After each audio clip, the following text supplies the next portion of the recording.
House of the Dragon is going to be jumping back and forth in time to add some context on why the Targaryen family hates each other, but I don't think 2 past eras are enough to get viewers up to speed.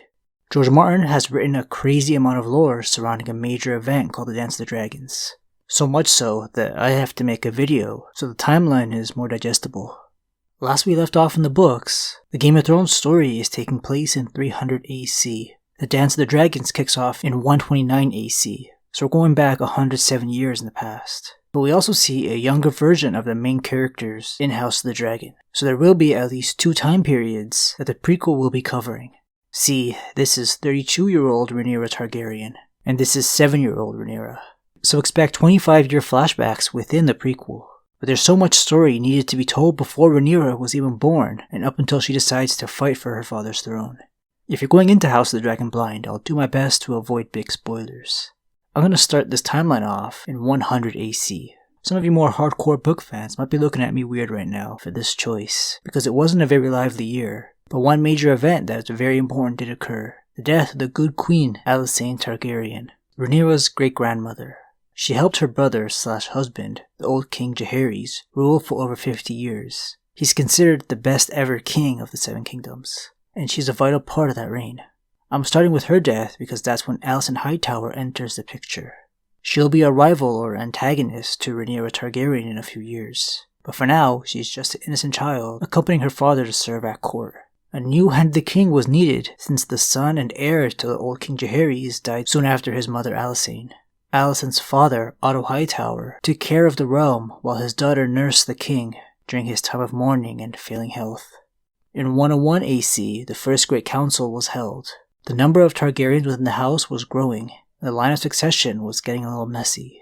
But before Jaehaerys would join his wife and son in the afterlife, he had to select an heir that the other lords would be cool with if the transition of power was going to go down peacefully.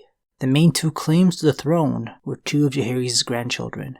The stronger claim being a granddaughter since she comes from the line of an elder son. But the voters in the Great Council were not going to elect a female to sit on the Iron Throne and rule over them all.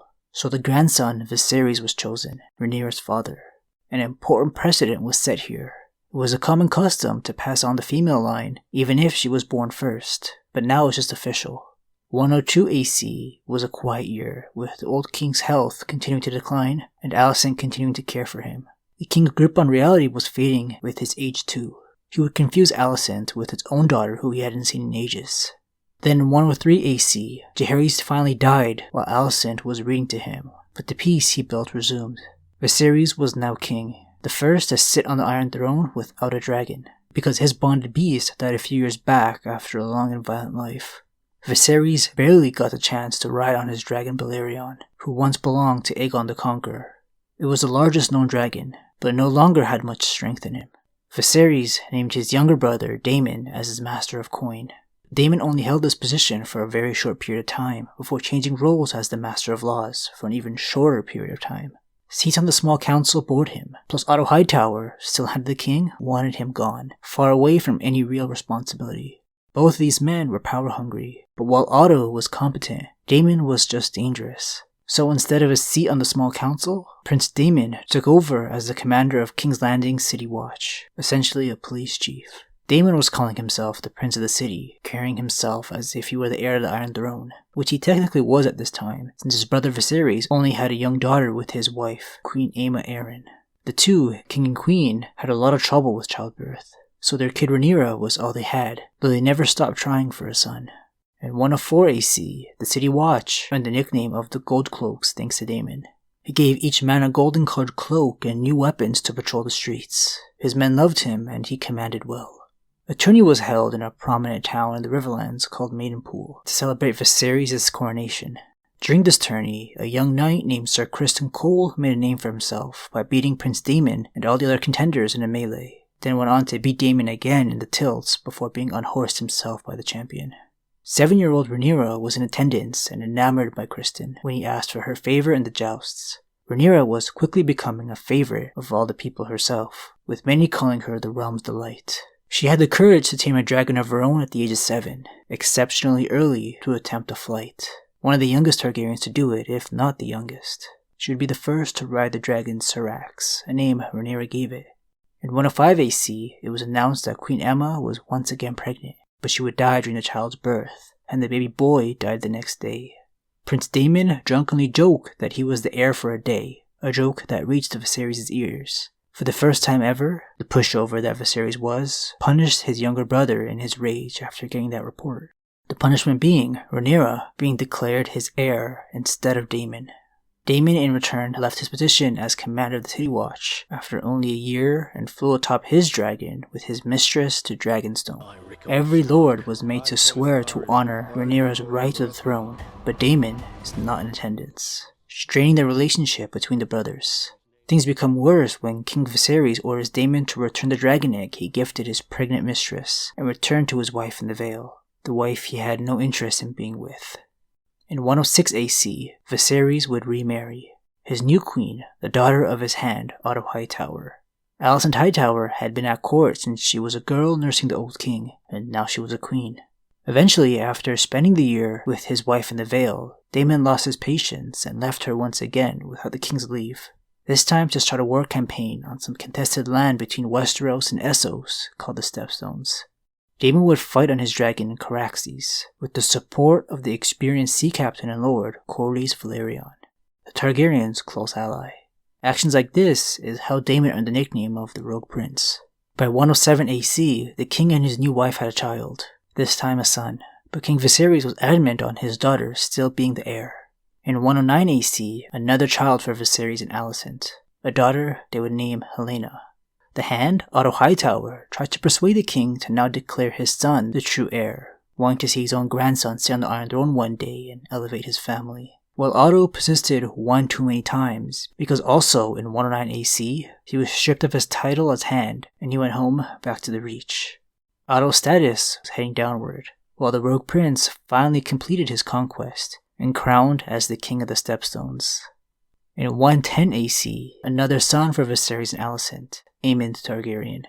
The next year unofficially formed the two factions of the Targaryens that would be at war with each other 20 more years down the line. Many gathered for a tourney. Notable supporters flocked around the princess or the queen. Rhaenyra wore black, so her supporters were then on referred to as the Blacks. Alisain, green, so her side was named the Greens, a color associated with the Reach. A true divide was forming in King's Landing, and just then, Prince Daemon returned to the city from his small kingdom to ask forgiveness from his brother and bring in more trouble for the realm.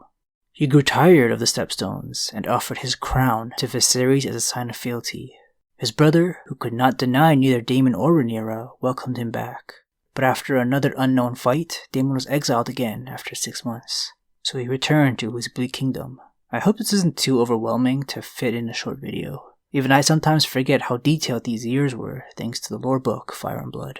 By 113 AC, Rhaenyra was now 16 years old, and took Dragonstone as her seat, customary for an heir to the throne.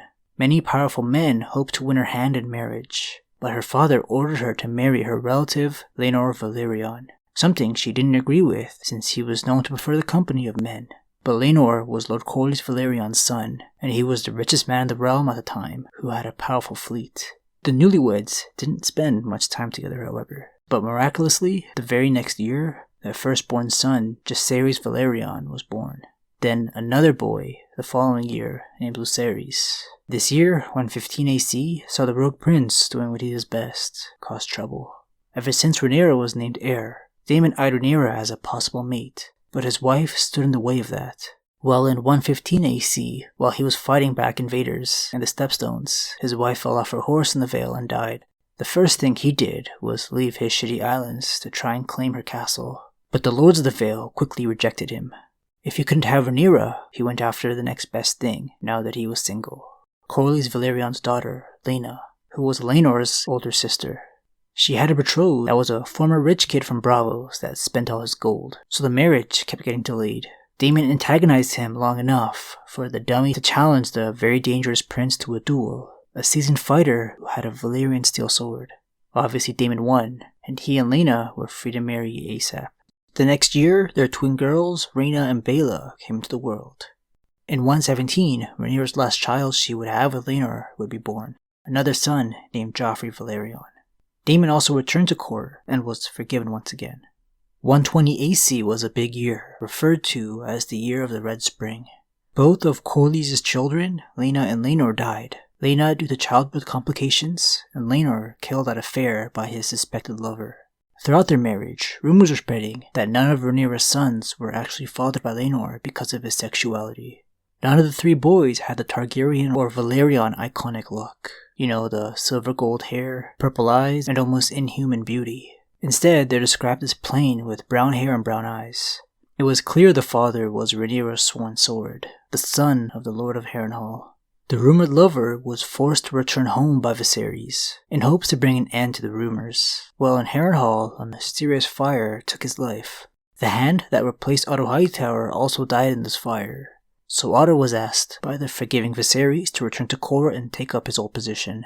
As if nothing happened to Rhaenyra or Daemon's spouses and lovers, they had a secret marriage before King Viserys could protest. And in the same year, their first son Aegon was born, matching Queen Alisain's firstborn son's name.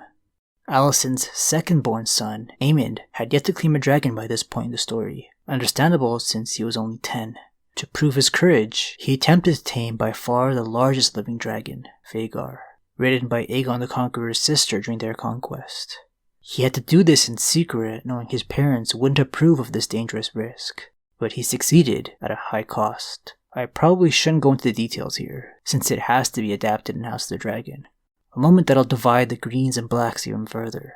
Aside from less notable marriages and more Targaryens being born, little would happen until the Dance of the Dragon begins in 129 AC. But more Targaryens crowding up succession with their own personal weapons of mass destruction is never a good thing. The last thing I'll mention is the incident with Vaemond Valerion in 127 AC. I wasn't sure if he would make the cut for the prequel, so I checked the official cast list, and lucky for us, he made the script. So I guess little to nothing will be excluded if they're still aiming for 5 seasons.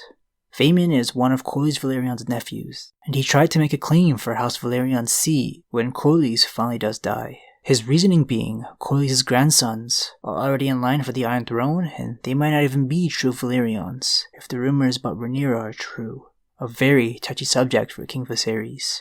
Rhaenyra told Daemon to bring him to her, and then asked her husband to remove his head for those words, and fed its corpse to her dragon Caraxes. When other Valerions lower on the totem pole spoke out using those same rumors as evidence, Viserys in turn had all 5 of their tongues removed, creating a name for them, the Silent Five. I should make a dedicated video about this later on after the show airs, cause things only get juicier here. And now we've made it to 129 AC. King Viserys' health had been declining over the past year, and now he was dead. He thought he solved any future succession issues long before his death, but he was naive and things never go that smoothly in this world, thus starting a 2-year civil war between the family and their black and green supporters called the Dance of the Dragons.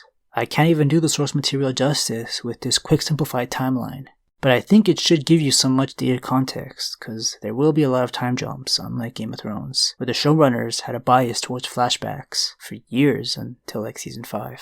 If flashbacks aren't a tool used in House of the Dragon, it'll be time jumps, starting with a 7-year-old princess to a 32-year-old queen. Thanks for watching, guys.